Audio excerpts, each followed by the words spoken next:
ప్రభువైన యేసుక్రీస్తు నామములో అందరికీ వందనాలండి. బాగున్నారా? ఈరోజు ఒక మంచి మాటతో మీ ముందొచ్చాను. అదేమిటంటే కీర్తన గ్రంథము 7వ అధ్యాయము 16వ వచనంలో ఇలాగున రాయబడి ఉన్నది. అదేమిటంటే చదువుకుందామా? వాడు తలంచిన చేటు వాని నెత్తి మీదికే వచ్చును, వాడు యోచించిన బలాత్కారము వాని నెత్తి మీదికేనే పడును. ఆమేన్. చూడండి, నువ్వు ఏదైతే తలంచుతావో, నువ్వు మంచిది తలంచితే మంచిదే జరుగుతుంది. నువ్వు చెడ్డది తలంచితే చెడ్డదే నీకు జరుగుతుంది. చాలామంది మనము గమనిస్తూ ఉంటాము, వాడు చెడిపోతే బాగుంటుంది, ఆమె చెడిపోతే బాగుంటుంది, వాళ్ళు బాగుపడకూడదు అనేది ఆలోచిస్తారే కానీ వాళ్ళు బాగుంటే బాగుంటుంది, వాళ్ళ యొక్క కష్టాలన్నీ తీరిపోతే మంచిది, వాళ్ళకున్న సమస్యలు వాళ్ళకున్న అప్పులన్నీ తీరిపోతే బాగుంటుంది అని ఎవరైనా అనుకుంటారండి? వాళ్ళకున్న ఆరోగ్యం వాళ్ళ ఆరోగ్యం బాగైతే బాగుంటుంది, వాళ్ళకు మరి ఏదైతే సమస్యలు ఉన్నాయో ఆ సమస్యలు తీరిపోయి వాళ్ళు బాగుండాలని ఎవరన్నా ఆలోచిస్తారా? అలా ఆలోచిస్తే మంచిదే, మీకు కూడా మంచిదే జరుగుతుంది.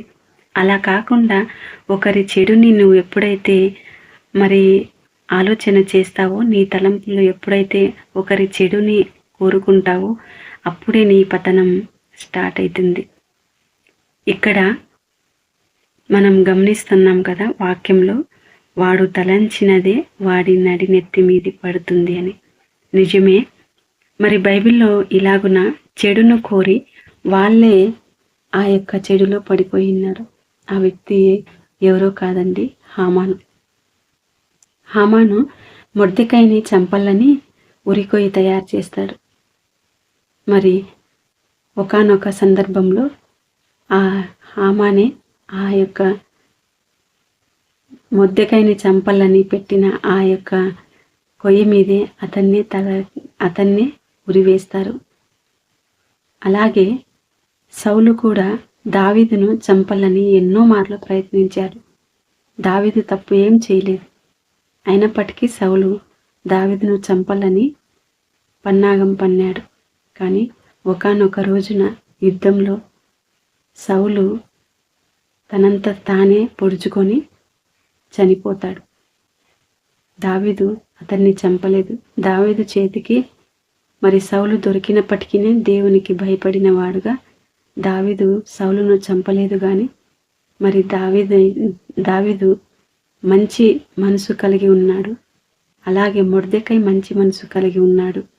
కీడు చేయాలనే తలంపు ఆలోచనలు వాళ్ళిద్దరికీ లేదు. కానీ సౌలుకు హామానుకు మాత్రం కీడు చేయాలని, వారికి చెడు చేయాలని ఆలోచించారు. వాళ్ళే పతనమైపోయారు. కాబట్టి మనము ఒకరి కీడుని కోరక మేలునే కోరుదాం. ఒకరి కీడుని ఎప్పుడే కానీ నీ యొక్క దృష్టికి తలంచుకోవద్దు. వాళ్ళకి చేతనైతే సహాయం చేయి, లేదంటే వారి యొక్క మేలు కొరకు దేవుని సన్నిధిలో ప్రార్థన చేయి. అంతేగాని కీడును కోరక మేలునే కోరు, అప్పుడు దేవుడు నీకు సహాయం చేస్తాడు. అట్టి కృప మనకు దేవుడు సహాయం చేయునుగాక. ప్రార్థించుకుందామా? మహాగణుడా, మహోన్నతుడా, నీ కొందనాలయ్యా, స్తుతులు స్తోత్రాలు ప్రభా. తండ్రి, నిజమే దేవా, మేము ఒకరికి కీడు చేయాలనే ఆలోచన తలంపు మాకు రాకుండా చేయండి.